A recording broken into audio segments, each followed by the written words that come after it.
Okay, so this lesson is on angles formed by chords, secants, and tangents in circles. Okay, we're going to learn how to find the measure of arcs and angles when chords, secants, and tangents intersect in, on, or outside a circle. Okay, the first thing that we want to talk about, we've talked about chords, we've talked about tangents, we haven't addressed secants. A secant is a line that intersects a circle in two places. Remember, a tangent is where it's one place. A secant is two. So here's a picture of that. It looks kind of like that. So you'll notice on here, right, intersecting at two places. Okay, that's a secant. So things we've discussed in this unit on circles, what a chord is, right? There's our chord. You know from previous interactions with circle about a radius and a diameter. We've talked about tangent line that intersects a circle in one place, and then today we just talked about a secant which intersects a circle in two places. Okay, so when intersecting chords, secants, and tangents intersect a circle, they can intersect in a couple of different ways. Inside the circle, like this one, right, where they're intersecting here inside the circle. It might be right on the circle, or it might intersect somewhere outside of the circle. And what does that mean when that happens? Okay. Two secants or chords intersect inside a circle. If that happens, then the measure of the angle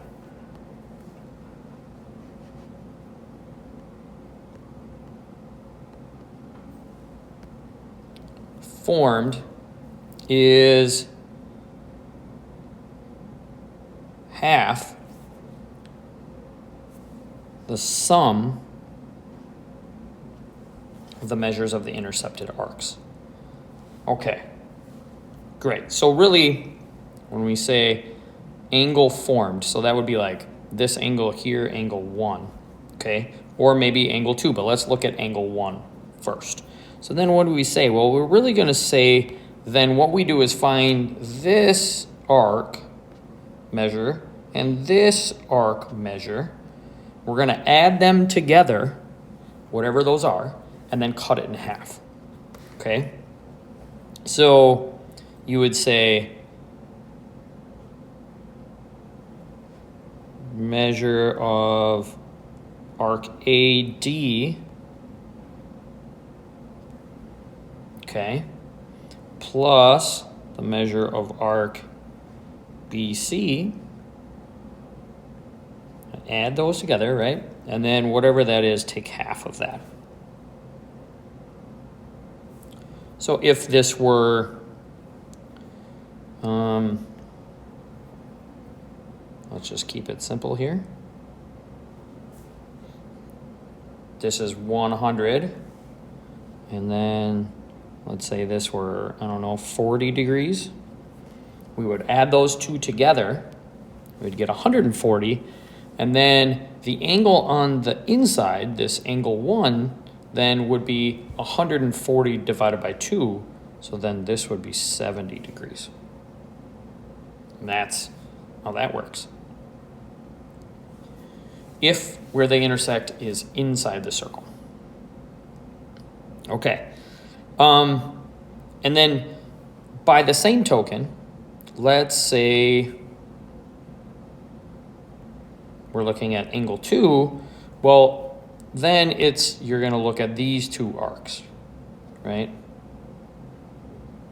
And you would add those two arcs together and then cut it in half. So you would say half of the measure of arc AB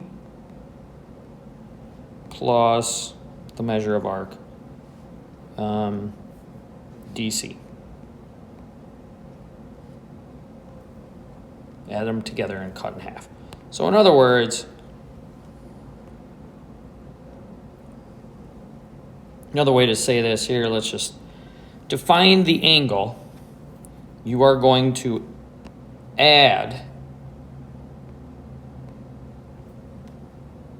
the arcs together and cut in half.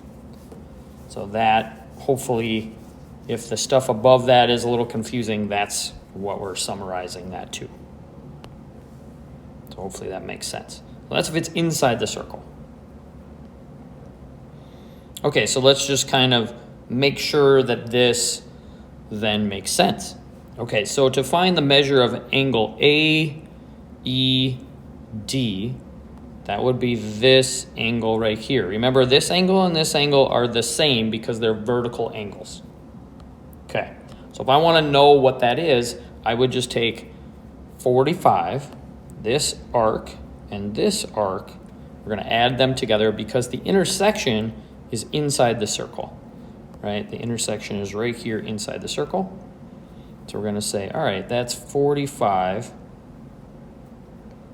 plus 109.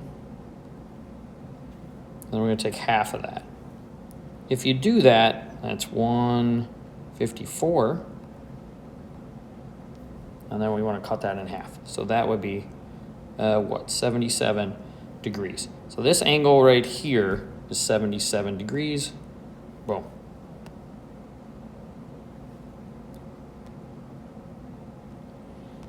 Okay. How about the measure of angle YWX? Okay, so we're looking for that angle. So then we're going to want this arc and this arc. Okay. Well, we don't know those, but we do have the other one. So maybe what we could do is to first find this angle, and then we could go from there. So that's what we're going to do, because we know that this is a straight line, and then we can just take it away from 180. So in this time, we have to be a little bit sneaky about how we attack this problem. So we're going to do it a little bit different way. All right. So if we say 43 plus 81, cut that in half. 43 plus 81 is 124. And half of that would give us 62. Okay. So that means, let's write it in here. This angle right here would be 62 degrees.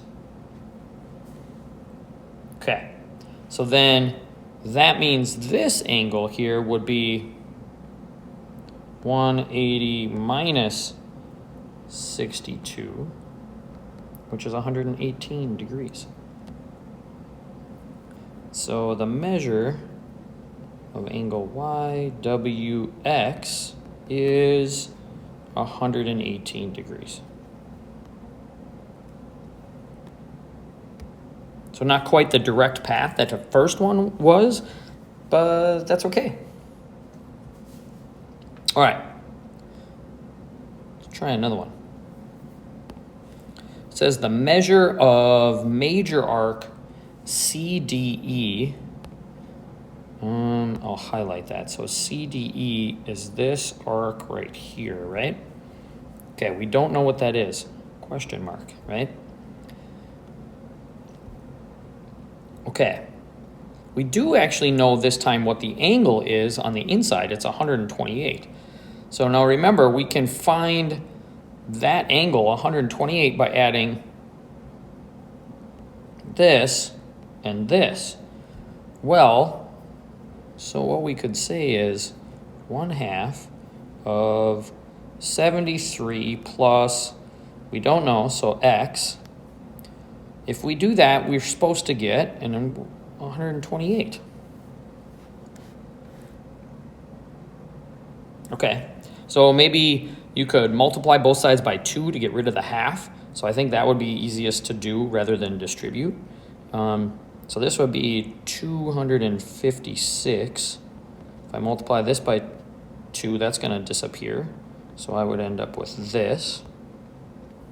I guess I don't need the parenthesis there. And then just subtract 73. Oops. And then we would have 183 degrees. Now, in our picture, does that look like it might be accurate? Well, if this is 183 degrees, does that look like it's a little bit more than half a circle? Yeah. So it looks like it's about right. Okay. So that's using that first property to help us there. Now, what if it's on the circle? Okay, so let's say you have a secant and a tangent, and they intersect on the circle. If that happens, then the measure of the angle, again, formed is half the intercepted arc. So this is kind of like an inscribed angle.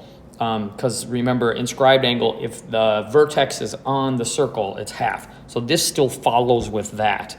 It's a little bit weird, but it's just basically just half the arc. So if I want to know this angle right here, I am going to take half of this arc right here, because that's what it intercepts.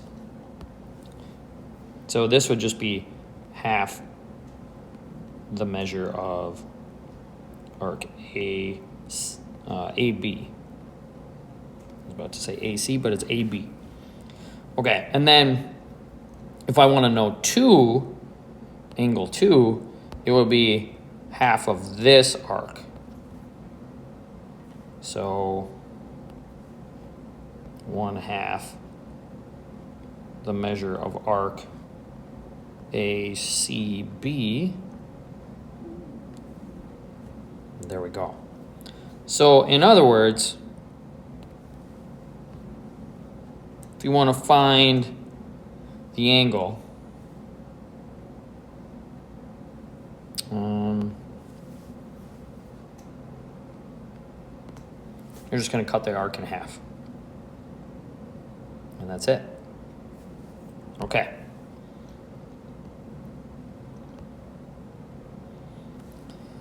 So this one's pretty straightforward, but sometimes they can try to get a little sneaky, but you can handle it. Don't worry about it. All right, so it says a measure of angle DBC.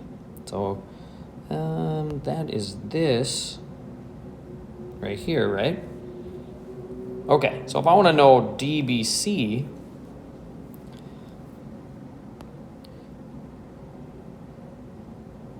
this is 192. Okay. So I really want to say, all right, well, what is this then? Well, it still adds up to a whole circle. So if you go 360 minus 192, you're going to get 168 degrees. So this is 168 degrees. So now I can take that and cut that in half. That's going to give me 84. So this right here is 84 degrees. Yeah, hopefully that makes some sense. Okay. Find the measure of major arc K and M. Okay, so let's highlight that. K and M is that arc, right? Okay. Now this angle right here, JKM, is 23 degrees. So I want to figure out what that is. So if I go 180 minus 23, that's going to give me 157, right? Okay, So that's 157. So now if I want to know what that green arc is, it should be double, right? Because I know the angle this time, which is half the arc. So the arc is going to be double that. So I'm just going to go 2 times 157. And that would give me what? 314 degrees. So this is 314. It is almost all the way around the circle, so that does match that. My answer makes sense. Okay, cool. And one more. What about if it's outside? This is slightly more complicated because you have a few different options, but let's just go over it. All right. If you have secants and or tangents that intersect outside of the circle, then the measure of the angle formed is half the difference.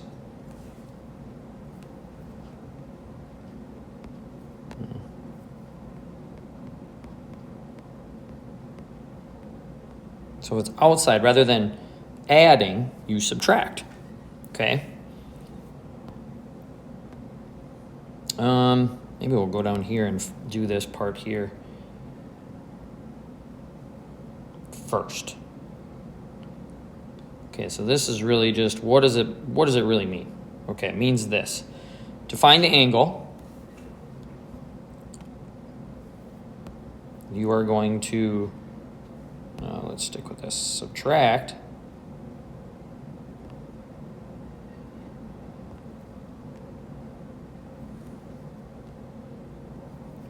the big and the small arc, then cut it in half.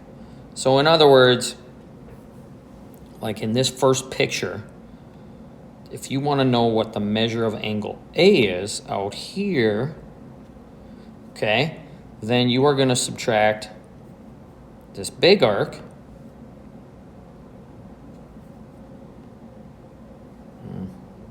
maybe I won't write it in the highlighter, and then minus the small arc, right? So you're going to say, all right, here's our big one, here's the small, and you're just going to subtract those. So this would be subtract those and then cut it in half. So you'd say the measure of angle, the arc CE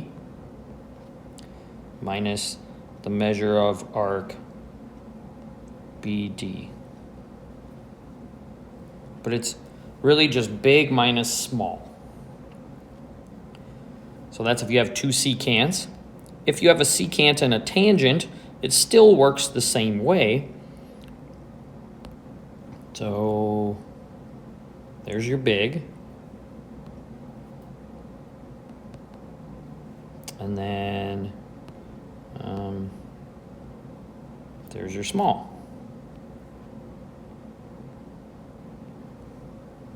So I would have half of the measure of arc BD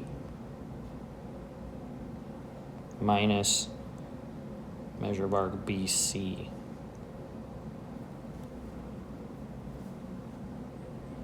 And this is just how it works all the time. Big minus small. Okay, so in this last one here, you got the big, and then you got the small right here. Now,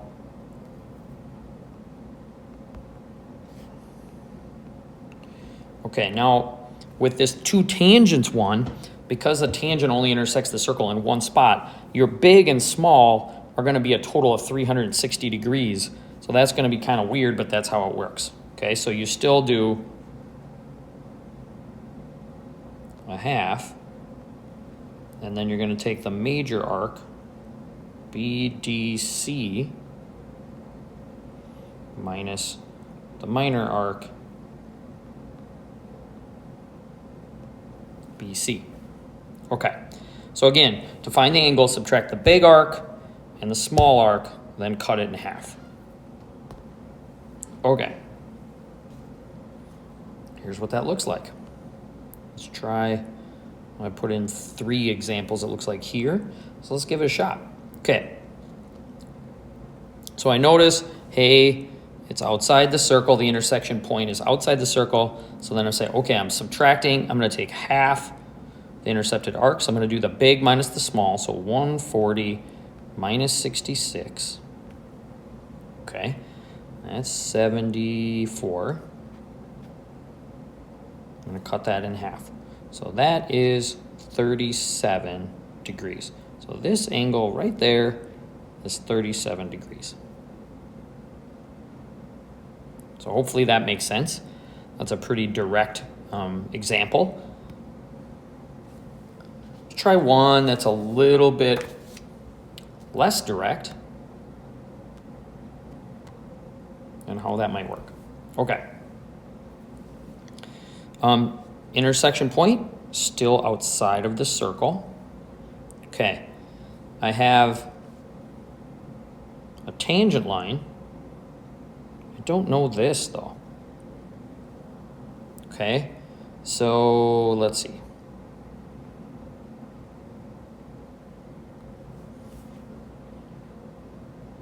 All right, so if I add 62 and 88,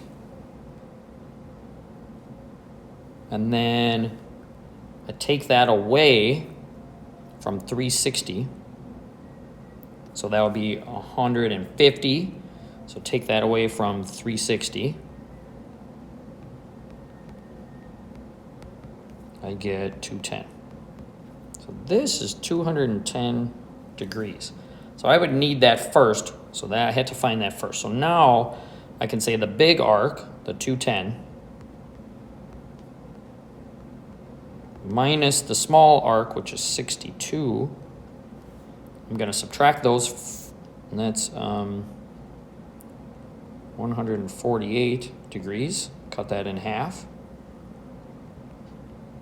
I get 74. So that angle right there is 74 degrees.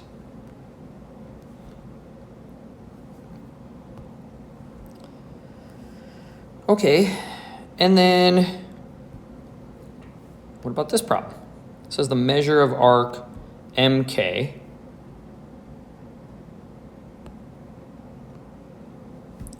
right there. Now normally I would say the big arc minus the small arc equals and cut it in half. That's the angle. Well, I know the angle this time, so it's 56 equals 1/2 times the big arc, 160, minus the small arc, which is MK, and I don't know that, so we're going to call it X. Okay. So now, again, I'd probably multiply both sides by 2 to get rid of this half. So then if I multiply 56 by 2, I get 112.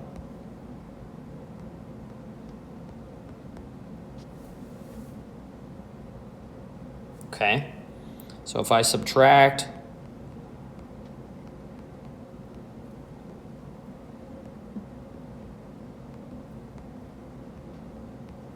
160 from both sides, I get negative 48 equals negative x. Divide by -1 on both sides, I get x equals 48. So that angle right there, or that arc, excuse me, MK, is equal to 48 degrees.